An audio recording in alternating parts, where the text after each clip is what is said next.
Mas você disse que você teve uma ousadia de inscrever o seu poema nesse concurso humorístico que você disse que ele impulsionou. Sim. Mas de todo jeito, ainda na adolescência tem isso que todo mundo às vezes quer se meter um pouco a poeta. Mas daí a você dar um passo a publicizar o que você produz, para um adolescente é um passo muito grande. Então, de onde vem esse impulso, essa coisa assim do escrever, né, do produzir?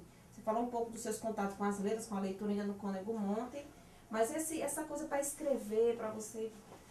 Olha, Aparecida, eu sempre gostei muito de português, talvez português, história, geografia, eram disciplinas que eu sempre gostei muito.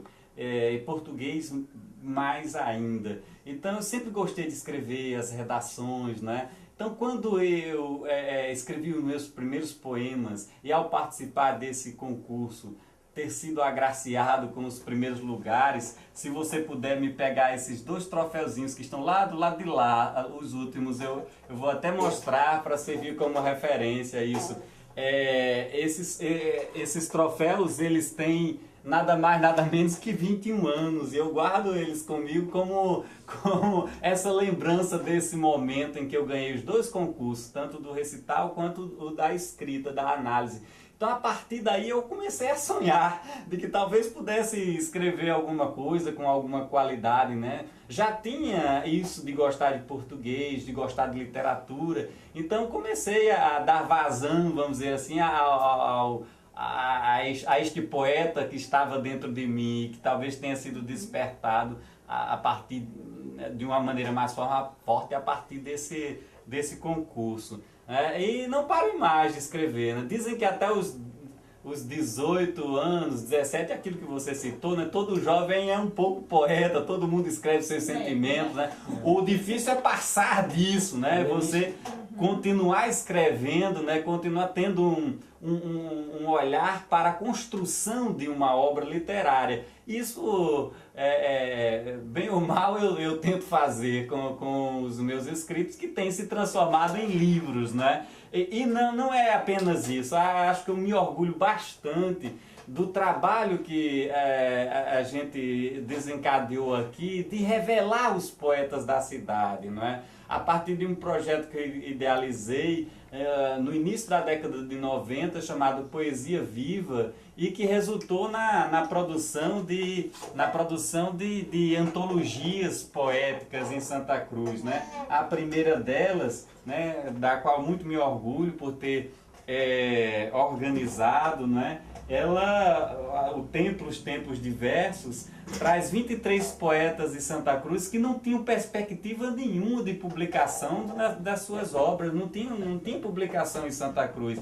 A partir desse trabalho, eles se estimularam a continuar escrevendo, viram que era possível publicar os seus próprios trabalhos, né? Isso me deu também um grande impulso também na literatura, em continuar escrevendo, em continuar trabalhando pela literatura da minha cidade.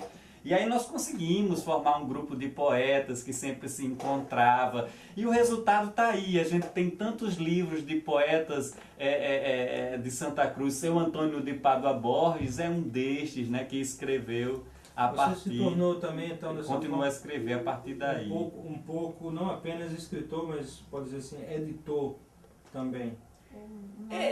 Pelo menos um animador ou um organizador. Essa primeira antologia foi organizada por mim, a segunda antologia também, Trairia em Versos, também foi organizada por mim. Seguiu-se a essa uma terceira antologia, que já foi a primeira antologia da ASP enquanto instituição, que nós fundamos aqui em Santa Cruz em 2000, no ano 2000, em setembro de 2000, não é? Então esse já é o primeiro fruto, que foi um trabalho organizado pelo poeta Edgar Santos, Hélio Crisanto, não é? Fala um pouquinho pra gente sobre a ASP. Então, a ASP, ela é fruto desse ideal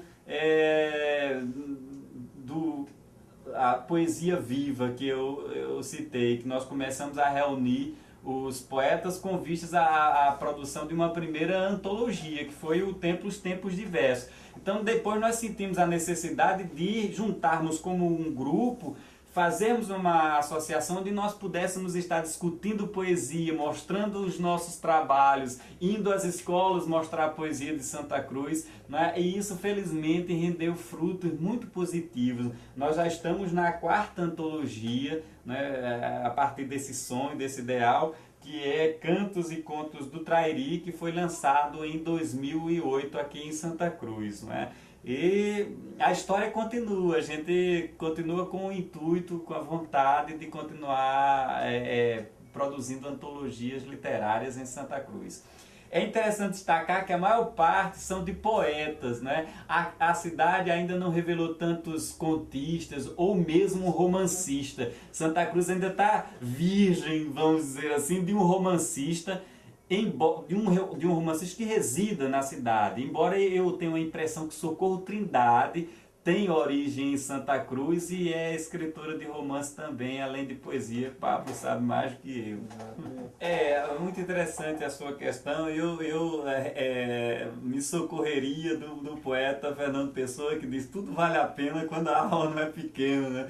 Então toda essa produção tem um valor, da mais simples poesia a talvez a mais sofisticada que possa haver aqui, não é? Então nós temos uma gama de poetas que escrevem com estilos bem diferentes, né? Desde poetas bem jovens, bem novinhos mesmo, até poetas bem mais idosos, como é o caso do seu Antônio de Pádua Borges, como é o caso do seu José Antônio de Melo, e alguns já falecidos também, como o seu Adonias Soares Pereira. Então, isso, acho que o grande valor das antologias está em poder oferecer uma variedade de escritas, né, de linguagens, né? E isso a gente conseguiu captar em Santa Cruz, né? Esse fazer tanto do mais voltado para a literatura de cordel, né? Nós temos nomes muito fortes na literatura de cordel em Santa Cruz hoje, o Gilberto Cardoso, o professor João Maria, o poeta Adriano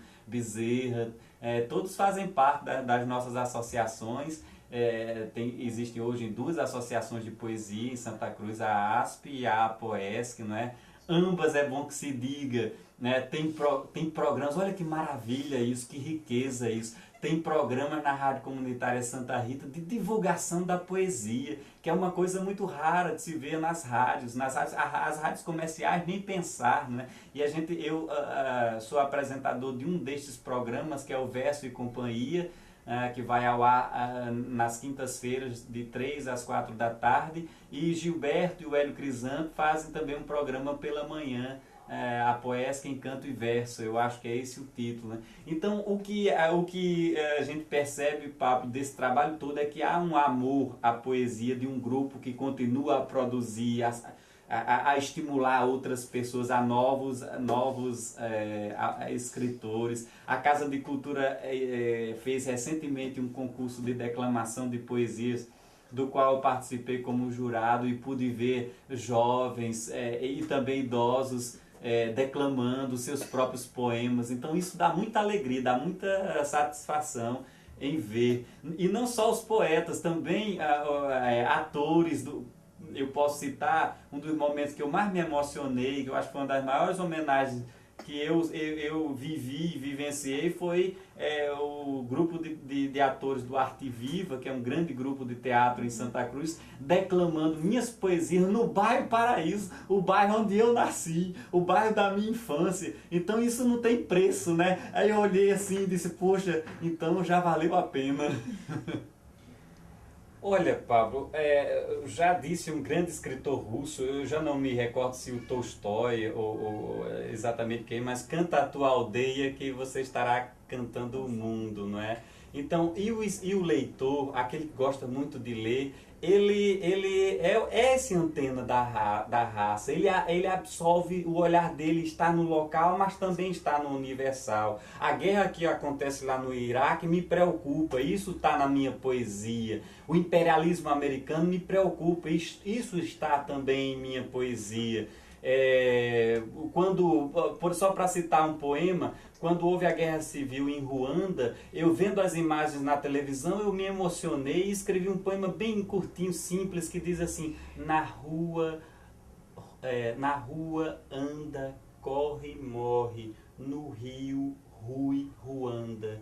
Quer dizer, era lá que eles eram jogados, né? Depois de mortos na Guerra Civil, eram jogados. Então, o poeta ou o escritor, né? Ele tem que ter esse olhar para o que está fora, mas também para o que está próximo, não é? Ele canta a sua terra com o mesmo prazer ou desprazer, pode ser também, com que ele canta os prazeres do mundo ou desprazeres do mundo. Tudo lhe afeta, tudo lhe é importante. E aí eu tento fazer disso o caminho para a minha poesia, diversificada. Assim, eu queria também que você descrevesse o seu sentimento por Santa Cruz, assim, como poeta, e como que você se sente. Santa Cruz é meu torrão, né? Então, aqui é o meu lugar. É aqui que eu ou serei enterrado ou minhas cinzas serão jogadas ao chão ou ficará em algum lugar. Então, Santa Cruz é o meu berço, é a minha inspiração. Embora eu até talvez seja um pouco ingrato no que se refere ao fazer poético para retratar a minha cidade. Eu tenho poucos poemas, mas tenho alguns que retratam. Mas também a minha paixão, o meu amor por minha cidade se reflete também nas crônicas que eu escrevo, que eu tenho várias crônicas que tratam da paisagem urbana de Santa Cruz, né, da paisagem humana de Santa Cruz, os seus personagens, figuras folclóricas, tudo isso muito me cativa. E tanto me cativa que eu continuo a escrever e a publicar coisas que me tocam. Eu tenho publicado mais recentemente num blog da cidade que tem uma certa visibilidade e isso me faz bem, não é? A propósito, assim, atrás de você tem um poema que eu dediquei ao meu avô, que é um dos fundadores do bairro do Paraíso, vovô Pedro Severino. E eu faço uma homenagem ao Paraíso. Se você puder tirar aqui, eu até gostaria de ler. É um poema que faz essa referência ao bairro do Paraíso de uma época que era, vamos dizer assim, o Paraíso era muito mais bucólico, não era um bairro que tinha tanta violência. Infelizmente a gente vê muita violência, não só no Paraíso, há em outros bairros da cidade também. Que diz assim, em homenagem ao meu avô. E esse poema me veio quase que assim, de um jorro só, num dia de finados, quando eu fui visitar a cova dele. Diz: vovô Pedro, uma pedra de 1000 pedras, uma fonte, uma barragem de brilhantes é teu sorriso. Vovô Pedro, uma pedra de 1000 pedras depois da ponte, uma engrenagem de habitantes é teu paraíso. Pedra, ponte, uma fonte na engrenagem dos sorrisos, margeando a tua barragem, há pedras, algumas de brilhantes, são casas, são habitantes dos diversos paraísos.